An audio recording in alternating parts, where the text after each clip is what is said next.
Mi amor por la naturaleza se inicia en el litoral central de las costas, un poco después de los Caracas. Hay un pueblito que se llama Quebrada Seca. Toda mi memoria de niñez, mi amor por la naturaleza, mi amor por los cuentos indígenas se inicia allá, porque justo al lado de la casa que teníamos había una familia indígena.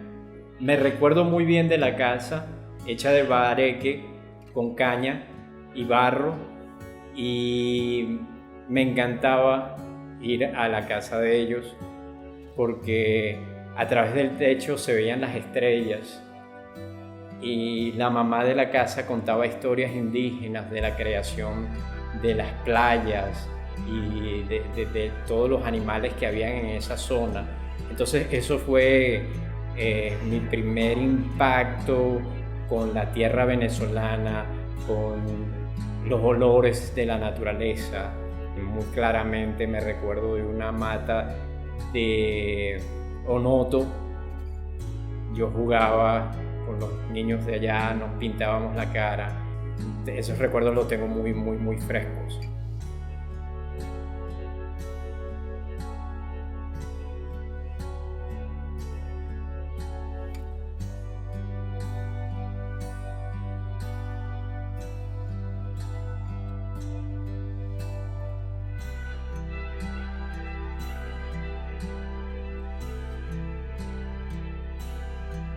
Cuando ya estaba terminando el bachillerato, me empecé a interesar con ciertos movimientos, organizaciones que estaban relacionadas con la naturaleza. Empecé a trabajar con la Sociedad Conservacionista Audubon de Venezuela, la cual me abrió muchísimas puertas, tanto en el país como internacionalmente. Pero una cosa importantísima fue que comencé a hacer ecoturismo, comencé a llevar grupos de observadores de aves por toda la región, por todo el país, los diferentes hábitats venezolanos, desde la costa, los Andes, la Gran Sabana, los llanos. Los llanos me impactaron muchísimo, trabajé muchos años en los llanos y me inspiraron a muchísimas cosas, inclusive a mi gran proyecto Neoselva. Tiene que ver mucho con mi vivencia del llano.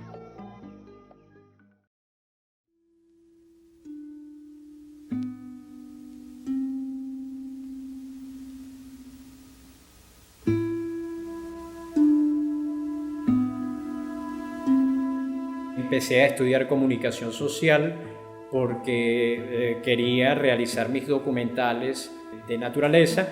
No había nada específico sobre el documental y mucho menos sobre documentales de naturaleza, pero sí tuve profesores que me apoyaron muchísimo y me orientaron, y yo fui construyendo mi propia carrera dentro de la carrera de comunicación social. En ese momento yo ya había explorado el país de punta a punta, conocía toda la fauna, donde se encontraba cada animal, cada planta, cada región, y ahí decidí hacer mi tesis, un documental sobre las aves de Venezuela, donde tuve la oportunidad de conseguir financiamiento desde Nueva York y contraté a mi personal y viajé a todas las regiones que ya conocía, y ahí pues realicé el documental.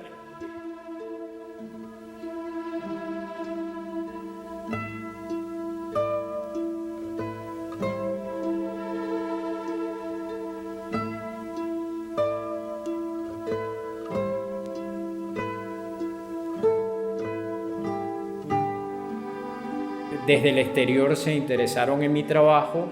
Al año ya me estaban contratando en Washington para trabajar en una organización mundial para la conservación de la naturaleza. En esa oportunidad trabajé para la OEA, inclusive hice un pequeño documental junto con el personal de las Naciones Unidas, que fue una gran oportunidad para representar a Venezuela en el exterior. Y de inmediato me dieron una beca de la OEA para estudiar cine en Washington, en The American University, Y ahí continué con mis sueños de la selva. Todas las producciones que realizaba tenían que ver con la selva, esa selva que yo vivía tan profundamente. Inclusive mi tesis fue un corto de 16 milímetros, un corto experimental sobre el sueño de un chamán y su relación con la selva, inclusive su regreso hacia la selva. Es un viaje en el tiempo, pero que siempre ese trabajo me motivó.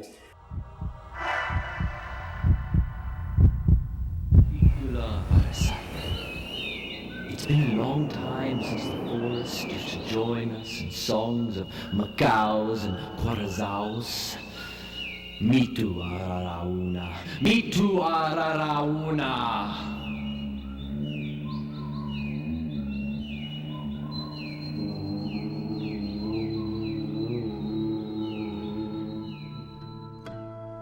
Mi proyecto Neoselva empieza a profundizarse cuando un amigo mío, un compositor americano que vivía en Washington, me propone, luego de leer mis historias de la selva, el realizar un musical para niños sobre los indígenas venezolanos, que me pareció un gran reto. Trabajamos durante un año completo. Yo escribí toda la letra de las canciones, pero conjuntamente muy de cerca con el músico, porque yo quería que los ritmos, los sonidos de los animales se reflejaran muy fidedignamente, e inclusive ahí empecé a experimentar. Ya lo había hecho un poco en el corto de 16 milímetros, había hecho un experimento, yo imitaba muy bien los sonidos de las aves, entonces yo quería crear una selva virtual, quería que todos esos sonidos de las aves salieran de un ser humano, un chamán, y fui a un estudio de grabaciones. En ese momento grabé por separado alrededor de 50 sonidos diferentes de aves que yo me recordaba, aves venezolanas, y el ingeniero de sonido fue mezclándolo y fuimos creando esta selva virtual. De nuevo lo utilicé para el corto de 16 milímetros, pero luego yo creo que lo más emotivo fue cuando lo utilicé en el musical. Tenía 70 niños actuando y bailando y cantando, y en los sonidos de las aves. Eso me dio un gran aprendizaje, no solamente en hacer arte y hacer cine, hacer teatro, pero también me empezó a interesar la educación. Este lugar donde realizamos el musical era una escuela Montessori, una escuela de educación especial. Había muchos niños con problemas de aprendizaje, con problemas de atención, y al trabajar con ellos en un trabajo de arte, como es hacer una obra de teatro, vi cómo los niños con cierto tipo de discapacidades reaccionaban también a la música, a la danza, a las historias mismas, a las historias indígenas, y eso cada vez fue haciéndome interesar por la discapacidad, por el arte, por la educación, y eso fue lo que inició Neoselva.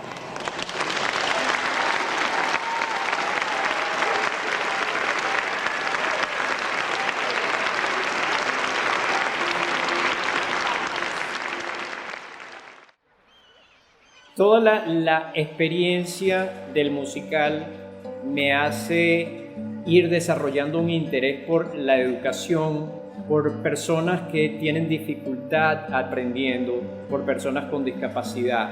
Al finalizar el musical, le propuse al compositor si le interesaba hacer un trabajo de una finca donde los niños pudieran llegar al sitio y hacer sus terapias y hacer arte y continuar trabajando con la naturaleza por medio de la finca, por medio del uso de los animales, interactuando con los niños. Entonces, en ese momento empezamos a buscar locaciones por todos los Estados Unidos, a buscar dónde se podía conseguir una propiedad económica, porque el costo de la tierra es caro. Finalmente conseguimos en el estado de la Florida en una zona cercana a Gainesville. En esa oportunidad yo también necesitaba continuar mi carrera profesional. Estaba la Universidad de la Florida, donde yo daba clases, y simultáneamente íbamos desarrollando el proyecto de la finca, del proyecto de Neoselva. En ese momento empezamos a rescatar animales, nos traían animales heridos, los curábamos, los íbamos entrenando para trabajar con niños, y poco a poco fuimos construyendo el concepto de Neoselva, una fundación sin fines de lucro dedicada a hacer terapia asistida con animales para personas con discapacidad.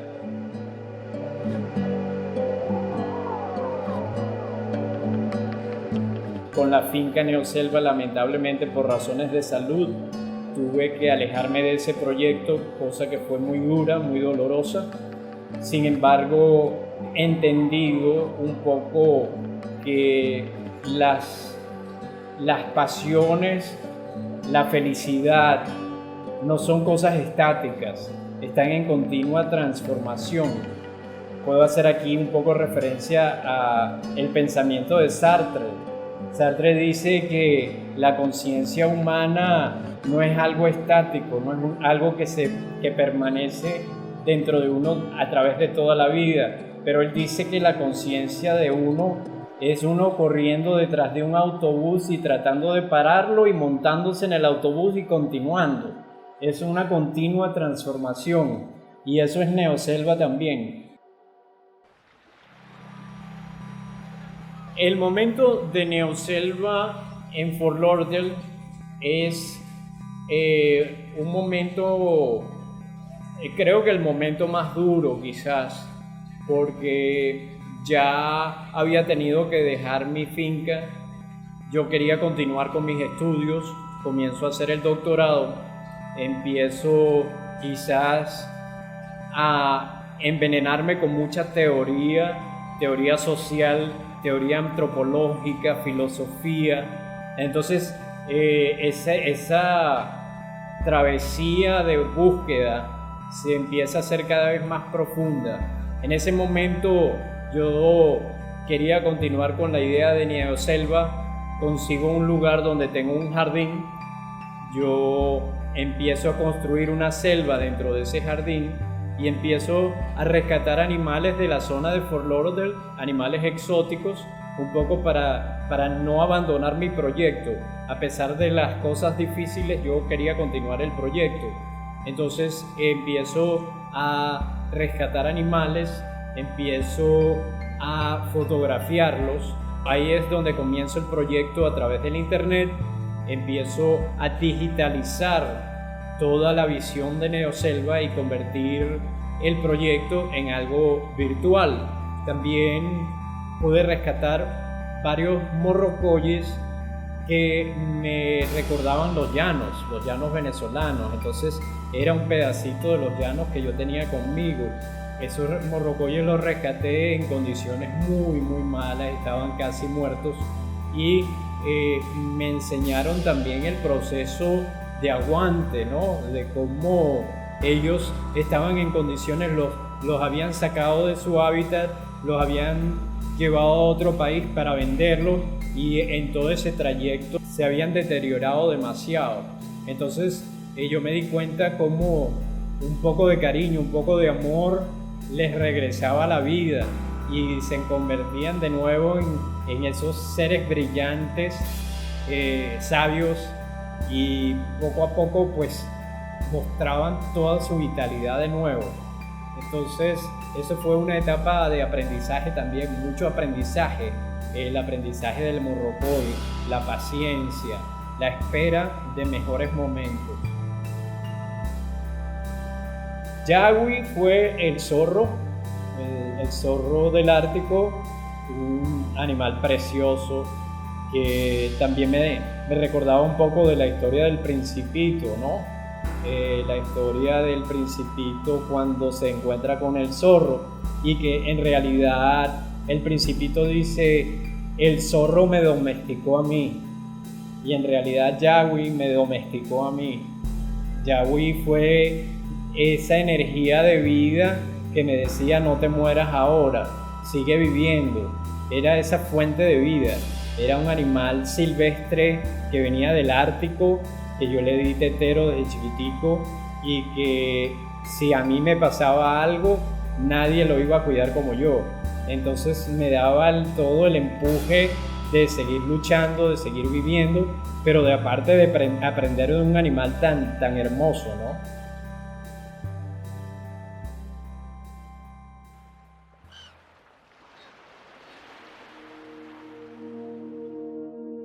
Neoselva tomó diferentes aspectos, inclusive Neoselva es una selva virtual. Neoselva existe en el internet, son mis fotografías en el internet, son como yo impacto al público a través de esas fotografías de naturaleza, como también Neoselva es mi experimento de transhumanismo.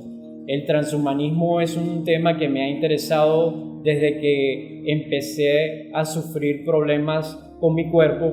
Fue una exploración de qué pasa cuando el cuerpo se acaba, qué pasa con esa conciencia, se pierde.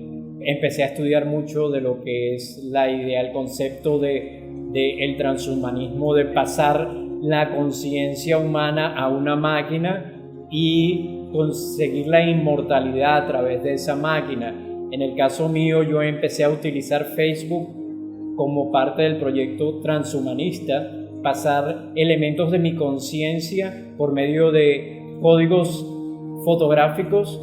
Cada especie animal que yo coloco ahí es un segmento de mi conciencia.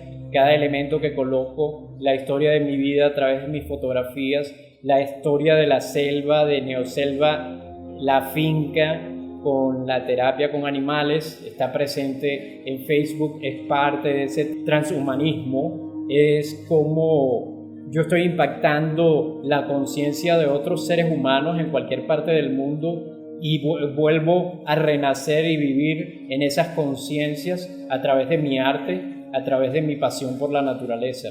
Eso es Neoselva, eso es lo que continúa haciendo y cómo sigue transformándose en cosas nuevas a través de los tiempos y de los momentos que van naciendo. Porque fíjate, es que es una perfección, fíjate todo, míralos desde cerca para que tú veas. Voy a encontrar luz arriba. Viendo lo que tú estás haciendo, sino que es otra cosa, es otro concepto totalmente de lo que es esa creación.